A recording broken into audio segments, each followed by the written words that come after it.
So I'm a teacher in a government school. When will the government finally fully fund public schools? And why is the government pouring money into private schools when public schools are not properly funded?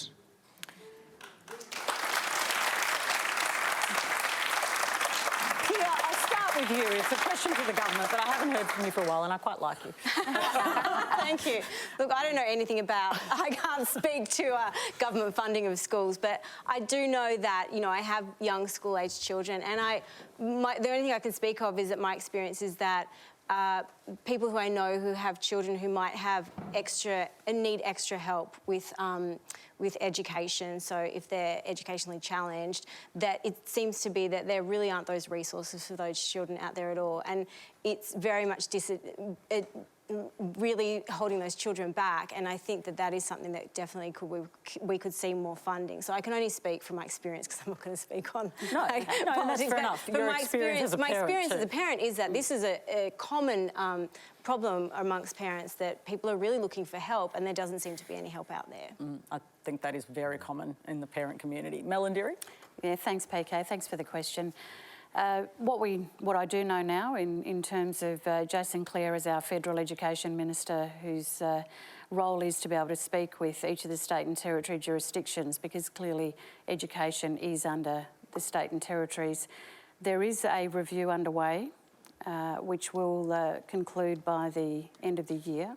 And I know that that review will go towards how the state and territory ministers will work with the Federal Education Minister around what future agreements will look like.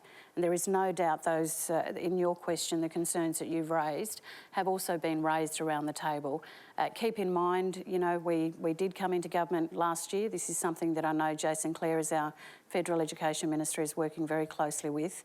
I mean, you know, if we look at Gonski, for example, in Central Australia, he's already been able to identify that there's a $40 million need there that was never provided to Central Australia under Gonski, but it should have been.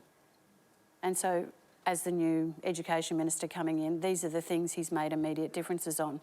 Of course, we've seen reports also in the media around homeland and outstation schools across Northern Australia. Well, the homelands and outstations were neglected for the last 10 years. So we've got a lot of work to do, but we're very cognizant of the fact that these needs are there, and let's hope in the next couple of years you'll see that start to turn around.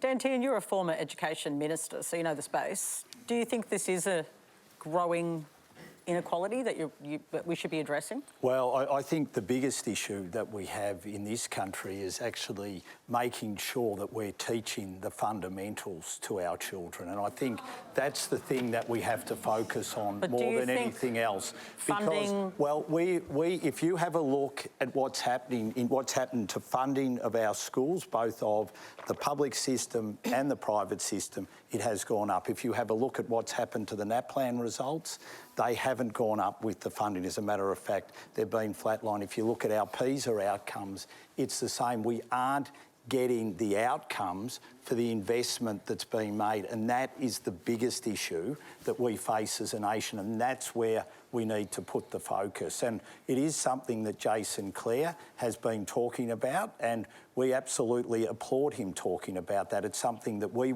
talk very much about when we were in government, because if the money doesn't lead to better student outcomes, then it's a complete waste of money. We've got to, and one of the other things we've got to make sure we're investing in is very good teachers, and especially teachers which end up teaching in regional, rural and remote Australia, because we're facing a dearth of teachers in those areas. So they're the really big issues that we need to be focusing on now. Sure, you can always adjust your funding model, and that's what we've done over time. Per student funding rose 34% in independent schools and 17% in public schools. Surely funding matters a bit. Well, funding matters if it leads to better outcomes. If you don't get better outcomes from the funding, and one of the things, and the current government is finding this out, is that we have a mixture of funding from the federal and the state level. Yeah. And the states have predominantly funded public schools. Now, the trouble is, as soon as the federal government steps in, then the state governments tend to step away. So what we've tried to do is have a funding model where we encourage them to invest as well as the federal government to invest. But all that is well and good. But if that money doesn't lead to better outcomes from students, it's a complete waste of money, and that is what we need to focus on. Noel Pearson, you've been focused on education for a long time before, obviously, this latest campaign. Dan's partly right. We need to get more bang out of the buck. Increased funding is good, but if we don't strive to get better outcomes from our schools, we're wasting the money. I think that we've got to get onto this because our kids, Indigenous kids, go to those schools. They're there with poor white kids, they're there with immigrant kids. They're the schools we've got to worry about. So for the Voice in the future, the Voice can't just think about Indigenous education like this. They've got to look at schools because those schools are where our children are going. And we've got to fix them up so that when they turn up at the school, they're getting a good education. And on a range of issues like poverty. Poverty is not just exclusively an Indigenous thing. It's shared with a million other white fellas and migrants and so on.